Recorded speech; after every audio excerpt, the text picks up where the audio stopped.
キツネってなんて鳴くの？にゃーにゃー？聞いてみたいな。ファイヤー!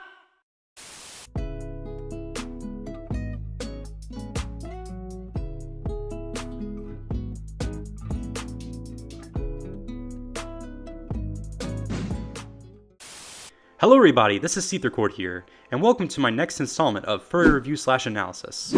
Today we'll be taking a look at a YouTube animator known as Matthew Gafford, who is responsible for his animated series known as StarFox, the animated series, but is now known as simply A Fox in Space. To give you guys a rundown of exactly what this animated series is and how it relates to the furry fandom, A Fox in Space is based off of the Nintendo franchise known as StarFox, which is a franchise that in my opinion hasn't had a decent game in at least 15 years.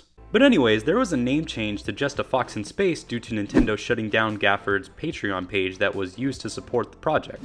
Even with the name change, the series is still based off of Star Fox's characters and universe. The way that this animated series is related to the furry fandom, other than the fact that every character is an anthropomorphic animal, is the fact that the series has been discussed and supported extremely by many people of the furry fandom. One primary example is Gafford going on to Furcast, a well-known furry podcast within the fandom. Before we go into my personal critique of the series, let's first look at the backstory of how this gem of a series came to be. Gafford was known by his online alias of Frederick Fox back in the late 90s and early 2000s, when he had gained notoriety for his old Flash animation and funny videos. He then originally started development of his series A Fox in Space back in 2010, and has evolved into what it is now ever since. So with that brief description of the origin story out of the way, it's now time to go into the actual animation itself. I'm going to split my analysis into different sections of discussion, so we'll begin first with the animation itself.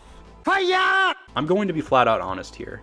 I know very little about the technicality of animation, but I do respect it and am willing to learn more about it. So for the sake of this video, I did take some time beforehand to look some more into the breakdown of animation and really see what makes animation both good and bad. Still, before I potentially make a bad judgment, I will show you guys a few short clips from YouTubers Scribble Kibble to explain their opinions about the animation, and how they feel about A Fox in Space, because they're way more skilled in this department than I am.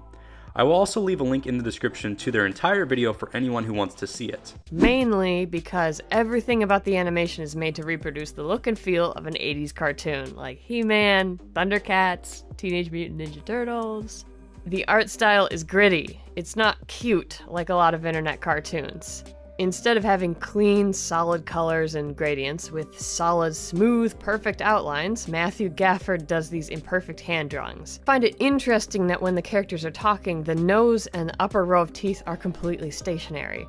The part that's animated is everything around it. Normally, in animations of a similar quality, the teeth themselves are actually animated to stretch with the mouth, even though that's not realistic. Your teeth don't move, they're bones.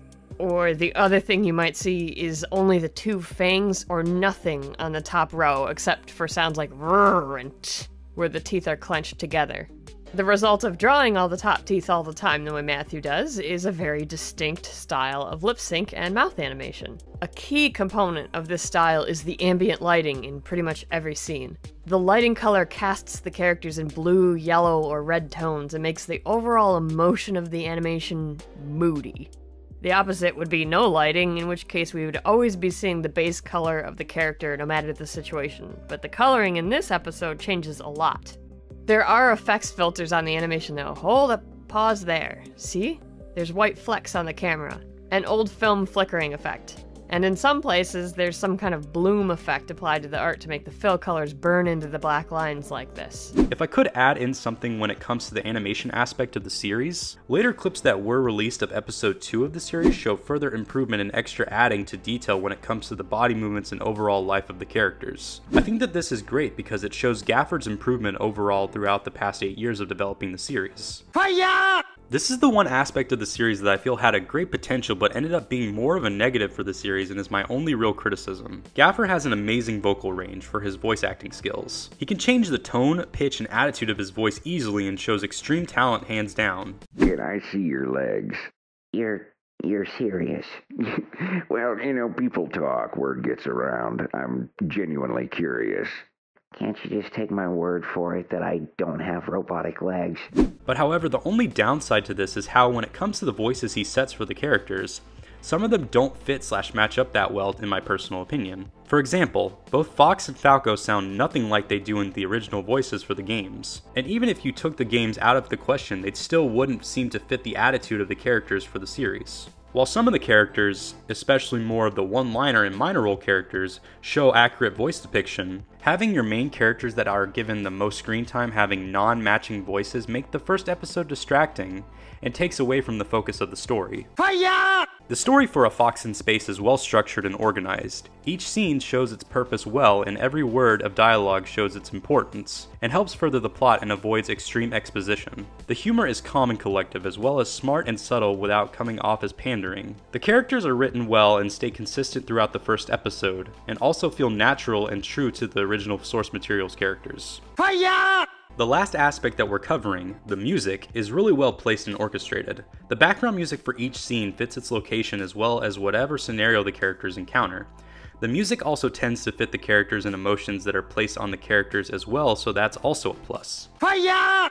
Overall, I believe that A Fox in Space is one of the best independent animated series I've ever seen, with the fact that the vast majority of the animation was made by Gafford himself is very impressive. Given the fact that he's responsible for all the animating, editing, and voice acting shows great skills and hard work. And even with the series' minor issues and flaws, it doesn't take away the overall praise that the series rightfully deserves. I will leave a link in the description to all of Gafford's social media, especially his Patreon page, which you should definitely support and give him your money to help continue fund his amazing series. I can't wait for episode 2. God, I'm so excited. So that pretty much wraps up this episode of Furry Review / Analysis for today. What do you guys think about A Fox in Space? Have you guys seen the series? Have you not? How do you guys feel about the animation, the writing, the music? Do you guys love it? Do you guys hate it? Are you guys neutral about it? Let me know down in the comment section down below. If you enjoy my content and want to further help out my channel, please consider donating to my Patreon page, hitting that like button, turning on that notification bell, and subscribing all together. I hope you guys all have a great rest of the day. Remember, seize the day. I've been SeetherCord, and I will see you guys next time. Goodbye, everyone. 5 little monkeys jumping on a bed. One fell off and bumped his head. Mama called the doctor, and the doctor said, no more monkeys jumping on the bed. Faster. Shit. Oh shit. Oh shit. Oh shit. Oh.